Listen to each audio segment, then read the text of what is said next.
DMU train में सफर करने वाले तमाम जो पैसेंजर थे उनके लिए गुड न्यूज़ है। जो भी चाहे उधमपुर के या जम्मू के लोग हैं जो रोजाना डीएमयू में सफर करते थे, उनके लिए गुड न्यूज़ ये है कि डीएमयू सर्विस जो है, रेलवे की डीएमयू ट्रेन की जो सर्विस जो है फिर से जो है रिस्टोर हो गई है। बता दें आपको कि ऐसा कहा जा रहा था कि 1 दिसंबर से लेकर 28 फरवरी तक डीएमयू जो है बंद रहने वाली है, क्योंकि ऐसा कहा जा रहा था। अगर स्टेशन मास्टर की बात करें तो उनकी तरफ से ये कहना था कि जिस तरह से घना कोहरा पड़ने वाला है तो तमाम इन 3 महीने जो है लगातार ट्रेन बंद रहेगी। और इसमें जो है लगातार परेशानी उन लोगों को आनी थी जो रोजाना वहां पर उधमपुर से जम्मू की तरफ सफर करते हैं, जहां जो भी लोग इस डीएमयू में सफर करते थे। इसमें इस ट्रेन को रिस्टोर कराने में किसका हाथ है, उनसे हम बात करेंगे। आरएस पठानिया जी हमारे साथ मौजूद हैं, उनसे बात करने की कोशिश करेंगे। आखिर ये सर्विस जो है रिस्टोर हुई है, सर क्या कहेंगे इस बारे में?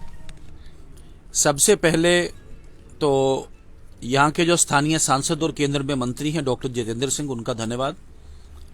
रेल मंत्री अश्विनी वैष्णव जी का भी भूरी भूरी धन्यवाद। और जो डीआरएम डिवीजन जो हमारा रेलवे डिवीजन फिरोजपुर है, उनका भी बहुत बहुत धन्यवाद करूंगा।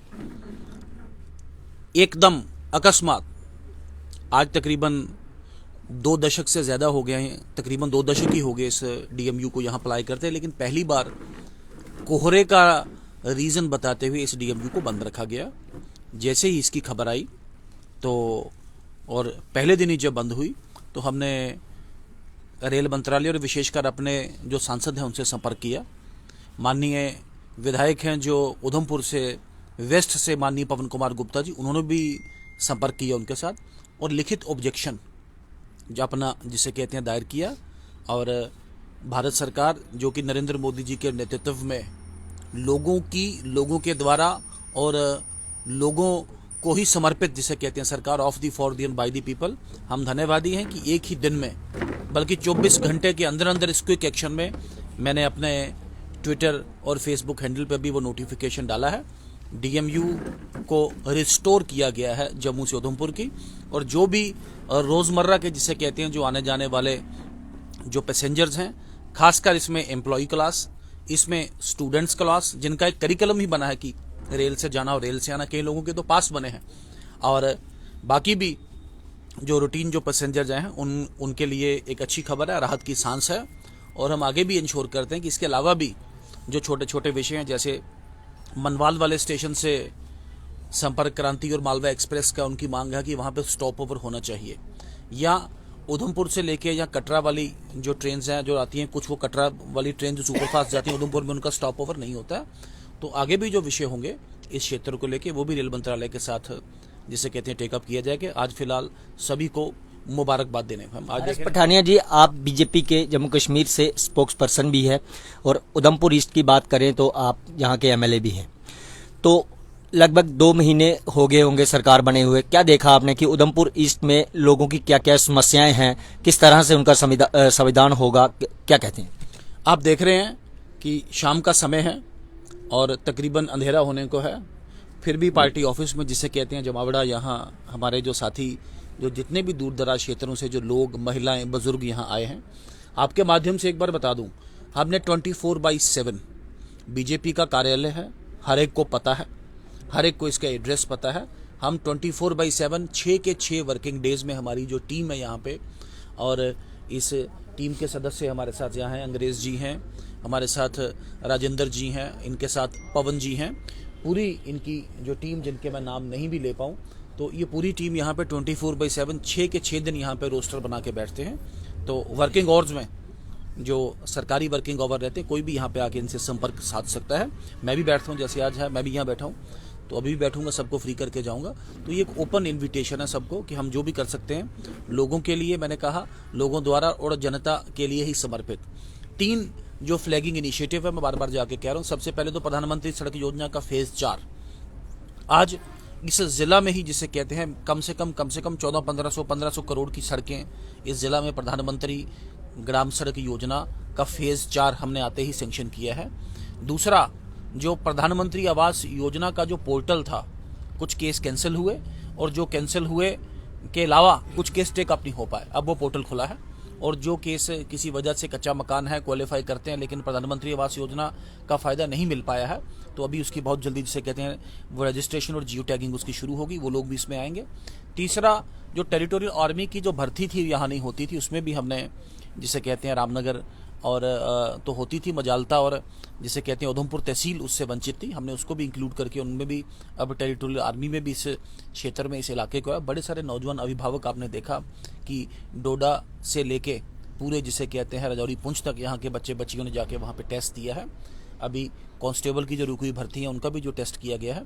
तो भारत सरकार की ओर से और भारतीय जनता पार्टी विशेषकर उनके चुने हुए नुमाइंदे लोगों के लिए हमेशा हाजिर है। हाँ, एक बात बता दूं, एक सरकार है जो अपने आप को सरकार कहते हैं, जिन्होंने प्रॉमिस किया। मैं पूछना चाहता हूं उनसे, कब 200 यूनिट बिजली देंगे आप?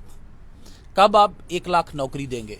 आज ये मेरे माध्यम से मैं बोलता हूं, आपने 200 यूनिट बिजली की बात कही, 1 लाख नौकरी की बात कही, वो कहते हैं कि इन्होंने असेंबली चलने ही नहीं दिया, 5 दिन का सीजन रहा, उसमें भी जो है भाजपा के जो मैं उस पर भी आऊंगा। सुने, 200 यूनिट बिजली, 1 लाख नौकरी, डेली वेजेस को पक्का करना और 5-5 हजार रुपया बेरोजगारों को देना।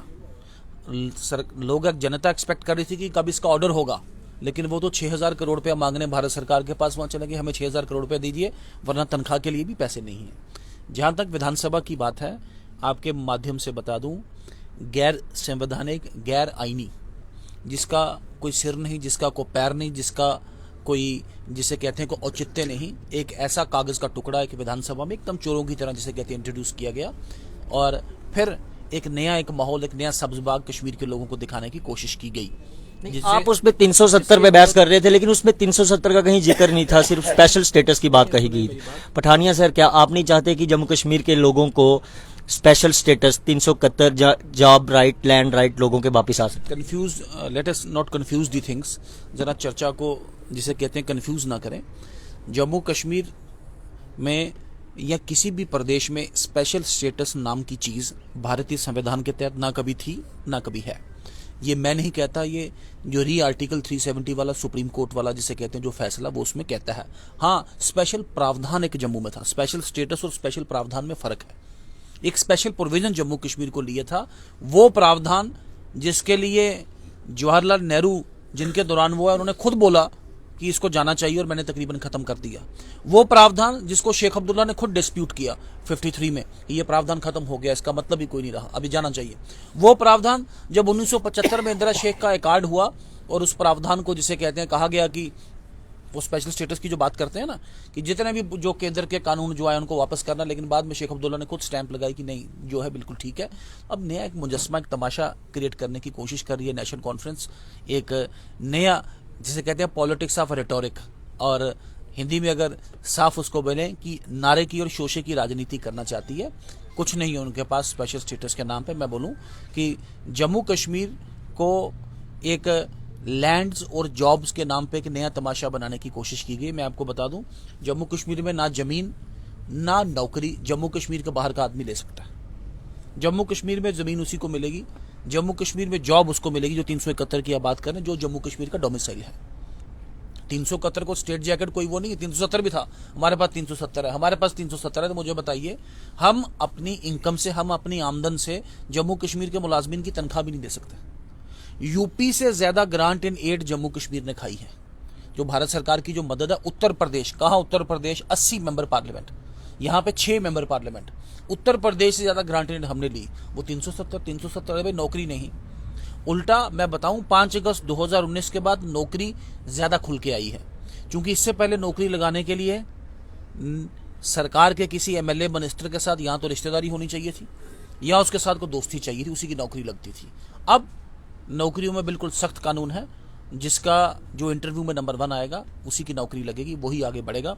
बाकी किसी को भी जिसे कहते हैं नौकरी में कोई भी बोले कि थोड़ी सी भी पिलफरेज, आपने देखा होगा 50,000 नौकरी पिछले चंद दिनों में एलजी प्रशासन ने यहाँ पे लगाई। 2 या 3 नौकरियों में लिस्टों में, वो भी 100 की लिस्ट होगी, 50 की लिस्ट होगी। जैसे ही अनियमितता की एक रिपोर्ट आई, सीबीआई से बड़ी कोई एजेंसी नहीं होती, सीबीआई को उसमें लगाया गया है। नेशनल कॉन्फ्रेंस की बात करें तो उनका कहना है कि 200 यूनिट हम फ्री देंगे। आपने कहा जिसपे कि भाई वादा